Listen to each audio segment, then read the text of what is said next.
we deal with them as criminals. Once we get to know, then we deal with them as such. We sorted one last month, dealing with them, and we are dealing with them vigorously. That one I can say without fear of any contradiction. If we get you doing the wrong thing, then utalia peke yako.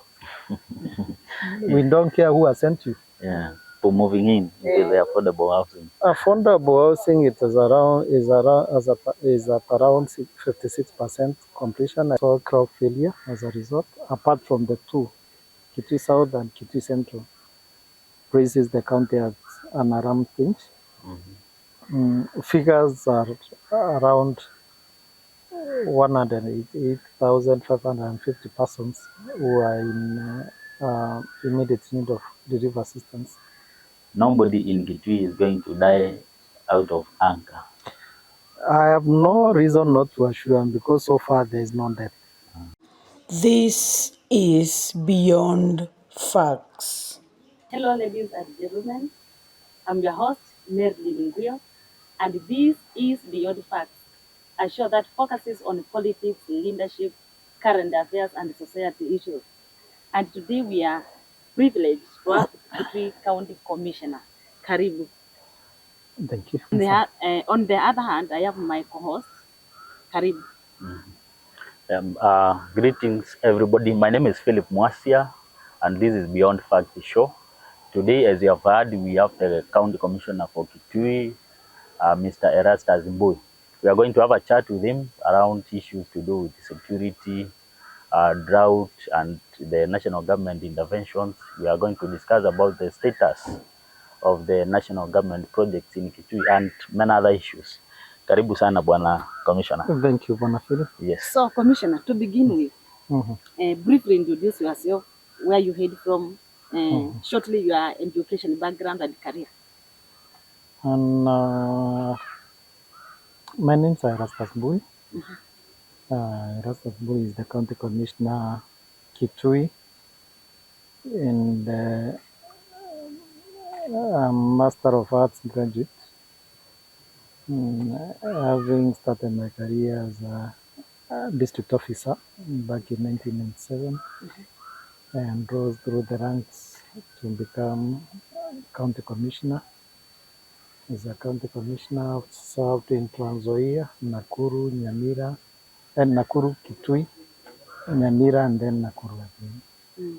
I mean Kitui again, sorry. And while I just want to thank you for inviting me to this forum. I think it's a forum that is informative, a forum that we can also be able to share some of the government agendas that are running within Kitui County, and maybe try to understand some of the issues that are there also, as we discuss them here. Now, basically, how can you describe the state of security in Kitui County? I would say, in general, Kitui is calm. In the midst of drought, there's calmness, and not without challenges, of course. You can't say it's 100%, but all factors constant, we are much, much better than the previous situations that I've known. I know of concern is the influx of camels along the borderline with Tana River. And when you look at the history, previously we used to have a stretch from Sekuru down to Muda. We used to have that program. And I can confidently say that what is there at the moment, maybe the remaining bit is Kitui South, of which I don't understand. I'm yet to get to understand why it's persistent, and that's why we are returning there tomorrow. We were there on Friday. For the north, Sekuru, Chuzo, where the problem was even very serious in 2022, 2023, and come to Mwingi Central, Mwingi East, and Sombe. There were serious issues then. including deaths, maiming of animals, and sometimes even killing and slaughtering, sometimes feeding on them, and rampant invasion of farms. But I think that we have largely controlled. And what is remaining at the moment is stuck at the south, that is Muda area. And it's something that we are working on to ensure that everybody lives in peace and there is harmony.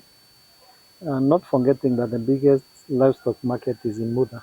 And there is that interrelationship that we can't really, we cannot ignore. That the livelihood there surrounds around livestock. So we want to look at it by pacifying the area and probably making sure that boundaries are respected in terms of private property. Yeah. Mr. Commissioner, when you talk about the camels and the issue of the border, Yes. I'm aware that the public government of the Kitui through the leadership of Dr. Malombe have constructed the police force, Yes. and that the national government through the Ministry of Interior promised that they will deploy the police officers in those areas. How far is the plan? So far, we have been able to commission one or to launch one of the police stations through the assistance of the county government. And I really want to thank the county government for going out of their way to assist because that area was really problematic. We were able to establish a GSU camp at Mandogoi, courtesy of the same infrastructure. 9 others are ongoing at the various levels of completion, the varying percentages. And we are still committed to staff them once they are completed and handed over to the Kenya Police. Yeah. So Bwana Commissioner, there is an issue around the border between Kitui and Tana River. It has been very porous for a long time. And we, in that border, we have witnessed banditry, we have witnessed people being killed either from either side. As the head of the county security team, from where you sit, how do we permanently address this problem along the porous border between Kitui and the Tana River? Because you, in the past, you worked in Kitui, you transferred, then you are back. Can we have is it possible to have a permanent solution for this problem along the border? First of all, I want to say that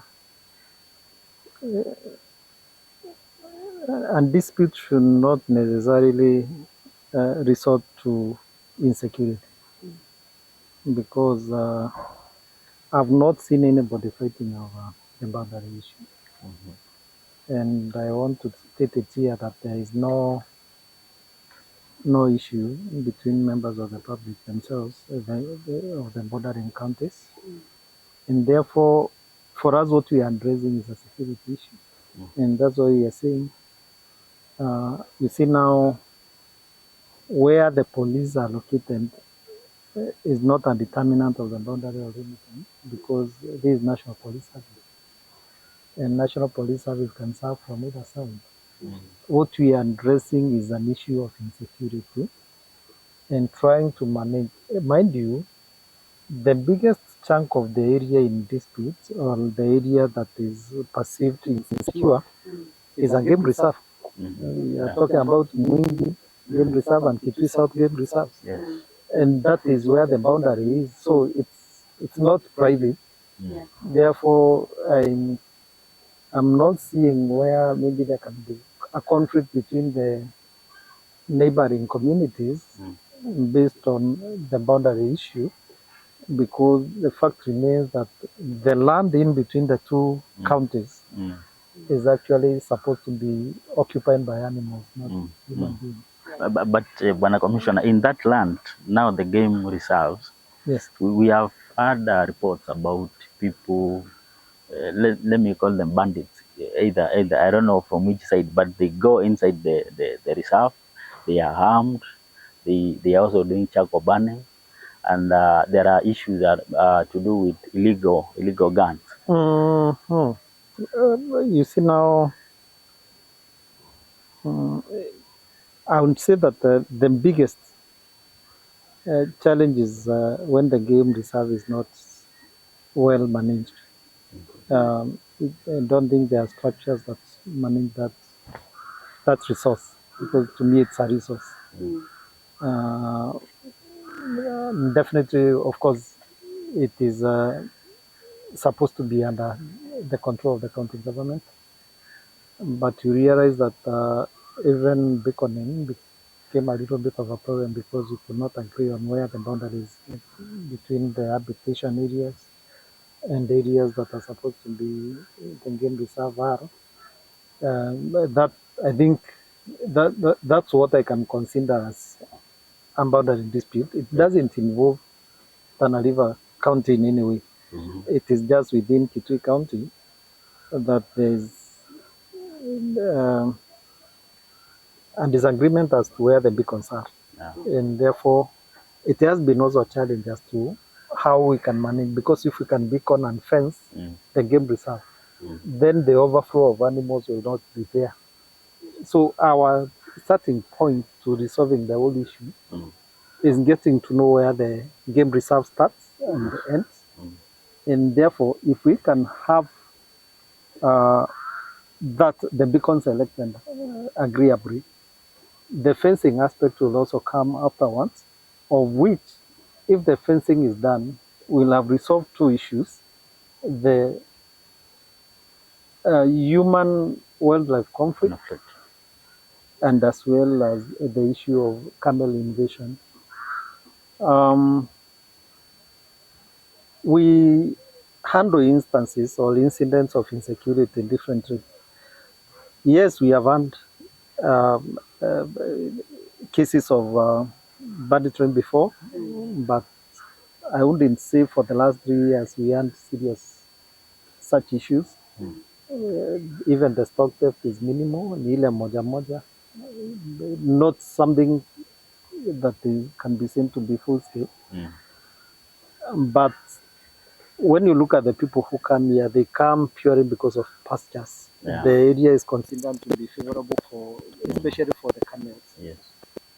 Of course, sometimes you may not lack one or two people who might be having contrabands, and we deal with them as criminals. Once we get to know, then we deal with them as such. We sorted one last month, and that's it. Have you had reports about illegal firearms, and are there plans to mop up that region? We are doing it, but sometimes we deal with issues on the basis of intelligence. And we can't rule out, and the reason why I'm saying we can't rule out is because we had some skirmishes in Tana River, and we know there are people who crossed over from Tana River from those skirmishes that were there. They are within us. We are not sure. We are pursuing to understand whether they crossed over with whatever they were using in Tana River, or they left them wherever they were.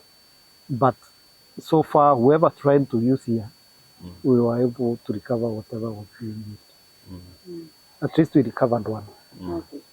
One commissioner, I had some leaders talking about the game reserve, proposing if it can be shifted from the county to the national. Does it mean when it is to the national, in the hands of national, it's safe more than in the county? Well, I have not been able to discuss with any of the leaders, because when these things were being done, I wasn't in this region or in this county to get to understand what they were proposing. But remember, we have seen examples of game reserves that are doing well under the county governments, respective county governments. One of them is Masai Mara. Yeah.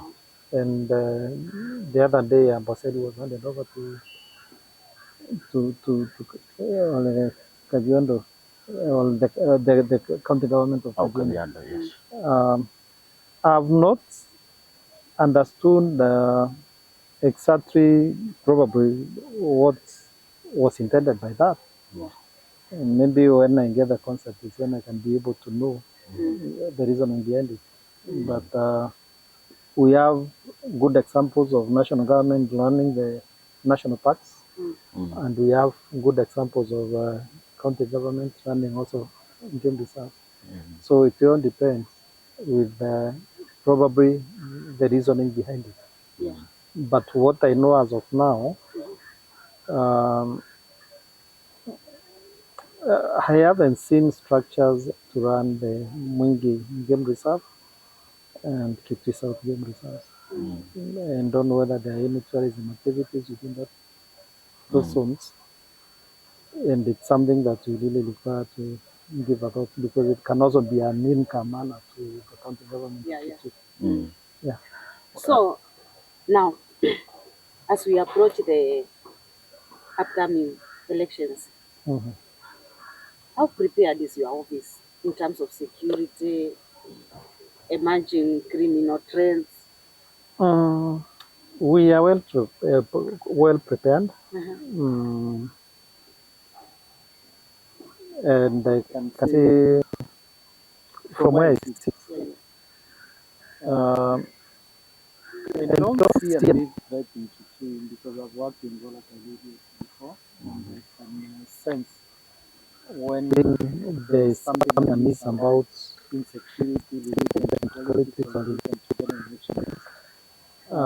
Remember, we had elections in 2022 and it was generally peaceful. Yeah. I don't remember in history when Kitui even participated in any kind of demonstrations. But I wouldn't say that there aren't a few say, young men who sometimes are available for some illegal activities. And that is what is people are popularly calling the goons. Yes. And those, we are dealing with them, and we are dealing with them rigorously. That one I can say without fear of any contradiction. If we get you doing the wrong thing, then utalia peke yako. We don't care who has sent you. Yeah. We just deal with you. Yeah. Yeah. Bwana Commissioner, what would be, on a follow-up on that question, what would be your message to the young people who are prone to being misused by politicians to mobilize them to attack rivals? And second, what would be your message to politicians who have that trend of using young people to cause chaos for political mileage? I would say this. Politics is about development agenda that you have for the people. If you are fighting for an office, it's not about how good you are at fighting or mobilizing goods. It is about what plans you have to get your people to improve their conditions, economically, health-wise, things that what we are facing at the moment, the hunger that we are facing, how you will resolve these things. And it's not by suppressing other people's ideas through making sure that they don't project their ideas to the people. That one is cowardice. I think the best thing to do is to have your forum and let others have theirs as well. Whoever convinces the population then will carry the day based on not information, not malice, but what you believe and you are sure you have a way of doing. The young men who are being used sometimes, I really pity them, because at the end of the day, when you are taken to court, when your records are being spoiled to an extent that you cannot be able to apply and get a certificate of good conduct, it's very unfortunate, because by the time you get to know it, you cannot get formal employment because of the things that you have done, which are recorded by the police, and you are not. So people mention names. And that in itself means that probably whoever is sending you, in absence of that person, then nobody can pick you for any meaningful employment because of your track record. So to me, they really need to think of the many things that the government is doing around group projects and maybe get enlisted somewhere, run a genuine living through own shop. But raising your arm to beat your brother, to beat your sister, I think that's a no. Let's talk about drugs and substance abuse. We have rising cases of drugs and drug and substances to the youth. Is it a problem in your county, and how are you tackling it? It is a problem, and I think it's a nationwide problem, especially among the youth. Basically, currently we are on RRI to do with illicit abuse and drug or substance abuse, and the police have been working, the national government administrators have been working in collaboration. And recently, the government brought in and gazetted what we are calling the National Government Police Unit GAP. And this is aimed at assisting or strengthening the efforts of national government administrators in combating drugs and substance abuse as well as crime. Um, you may realize that the other officers were at some point deploying to other activities, and maybe availability for emergency activities, especially when we are carrying out operations, were becoming a little bit a tricky bit. But at the moment, they are designated to assisting the national government administrative officers to legally handle our situations, and we even have lawyers amongst them who can also be able to advise and who can be able to assist in drafting some of the changes that should be preferred in gathering evidence so that you can also be able to get proper prosecution of those who are involved. We do daily raids, and we are permanently on rapid resort initiatives. And other than drug abuse and illicit brews, we are also dealing with the issue of gambling, which is also becoming a thorn in the flesh among the youth and also other members of the public, and combating the petty crime, which was also taking root. So we think we are on top of things. Commissioner, let us now shift our gears to something else, and this has something to do with the drought situation in the county and the food security. I'm sure you have these reports from the other government agencies like the NDMA and whatnot. Yes. What is the state the state of the county in terms of food security? What is how severe is drought in Kitui?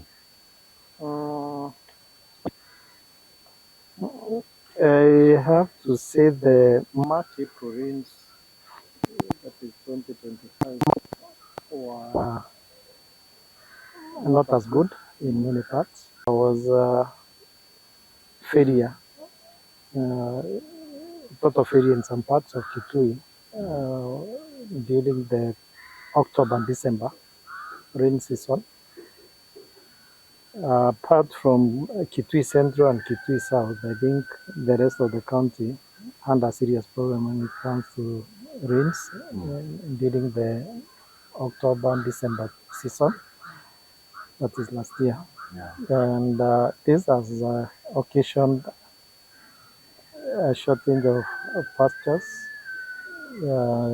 There was also crop failure as a result, apart from the two, Kitui South and Kitui Central. And basically, you can say that there were no harvests apart from maybe some few crops maybe that take a very short time to mature. As well, due to prolonged drought, also the rivers have dried up, so there is scarcity of water, and pastures as well for the animals. But I would say that the animals are better off, and that's why we are experiencing some influx of animals from other parts to Kitui. Maybe what I can describe as per our county steering group, which is co-chaired between me and the governor, our assessment that is guided by National Drought Management Authority praises the county as an alarm pinch. Figures are around 188,550 persons who are in immediate need of relief assistance. Since November, the government has been doing some interventions through famine relief food supplies to the 19 sub-counties, although on irregular basis. But our target is basically to check on those who are really needy. And those will be there even if they are rains, because of one reason or another, either they are too old, they are elderly, or they don't have a source that they can call their own. They have to depend on elsewhere to be able to get a meal. That's what we've been doing so far. We have done an analysis and also shared with the national government, a shared opinion between the national government at our level and the county government to inform our headquarters on our situation, so that interventions can be done at the national level. About these interventions, the relief food and the other government, national government interventions, is it an assurance from you as the county commissioner that nobody in Kitui is going to die out of hunger? I have no reason not to assure him, because so far there is no death. Not death of animals, not death of human beings. So I'm confident that the government is not on top of things. Already we are supplying, and we are expecting more supplies from the national government. So, of course, the county government is also there for intervention purposes. So we are monitoring closely to ensure that nobody dies out of hunger. And part of what we receive, sometimes we are considering also some schools for some little food. I think last month we were able to supply some schools in Kitui West with relief food for use in feeding program. That was from the Ministry of Gender. And of course, we are targeting those schools, especially the day schools, so that we can be able to ensure that if you didn't get anything at home, you'll get something in school, and you can be retained there. Yeah. So how is your office working, perhaps collaborating with the county government to ensure service delivery? Ours is seamless. We work in close collaboration where need be, and we consult regularly. Recently, we were doing training, especially on the government agenda, because there are things that we are doing together, including the affordable housing. Yes. And that is part of the bottom-up transformation agenda. There are many projects. We have also done the stadium, which eventually becomes a county government asset. We are doing dams, which eventually becomes a county government asset.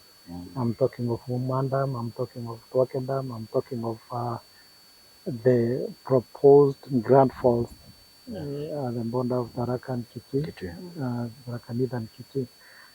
And all this, when we get water out of the dam, it becomes a business of the county government. So the training that was done early this month was meant to harmonize the thinking, to understand the concept behind the bottom-up approach. And we do a lot of consultation. That's why you are hearing like the county steering group, we co-chair with the governor.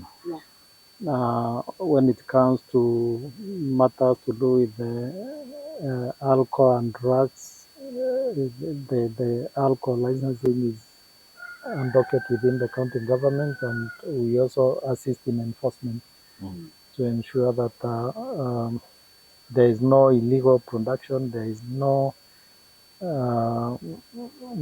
violation of the license terms, and that is all in close collaboration. We are also collaborating on matters livestock. The government is having a plan to do feedlots within the county as a long-term mission to address drought emergencies through a project that we are calling Towards and Drought Emergency 20 project, which is co-shared between the county and national government, because some of agriculture is devolved. Livestock, we have the national level and county level, but it's also a devolved function because the outreach to the grassroots is a responsibility of the county government. But you realize that the national government can also come in. It has been supporting the insurance policy on insuring crops, on insuring livestock in collaboration. Therefore, we chip in where we feel, well, the national government feels that there is some assistance required, and of course, with the consent of the county government concerned. You have mentioned about bottom up. Yes. How is the status of the affordable housing, the stadium? When are we likely to see people moving in into the affordable housing? Affordable housing, it is at around 56% completion. I think you have been seeing. It's still ongoing. The stadium is around 96%. You've also seen it. It's a nice one. I think it's one of the best in the region. Of course, the Nyota program is also on to assist, and maybe many people may not have understood why the bottom-up approach. Sometimes they say that the money that is being given is little, but when you look at the targets, in a way, like if I may give an example, somebody who is roasting maize somewhere may not require 100 million to start their business or even to boost their business. Somebody who has a shoe shining store, probably that person requires like 2,000 to be able to have that stock for the day. And from that, probably come on a chance around 50 shillings. Maybe if you do 4 or 5 people, you can calculate how much that one has brought in. So maybe the amount that they are giving to the county government assess, and maybe if there is some little money being paid where they are. In most cases, we have a shifting store. So other than the amount they are paying to the county government, there is nothing else. Probably the balance something can be saved, and probably if you are eating 100 shillings, you can't go hungry. And bit by bit, you can also be able to transit to something else. Utajiondoa tu kutoka pale huko. But if you went to somebody and told that person you want to be given 2,000, an individual, they will not willingly give, because also they have also their own constraints. But it is available even today. The ASA fund, if you want, you can just go to and then you follow the procedure and you will be able to get it. We are eating, but we are eating improves as you borrow. Now, talk about the stadium. Is the contractor done with the job? Not yet. That's why I came in. Is he on site? Technically, he's still on site. Yes. What about the housing project? Is it ongoing? It's ongoing. I was there last week. Yeah. What is the status of Omar Dam? Is it ongoing? It's also ongoing. Mhm. But, it's also at around 57%. The contractor is on site. Yeah.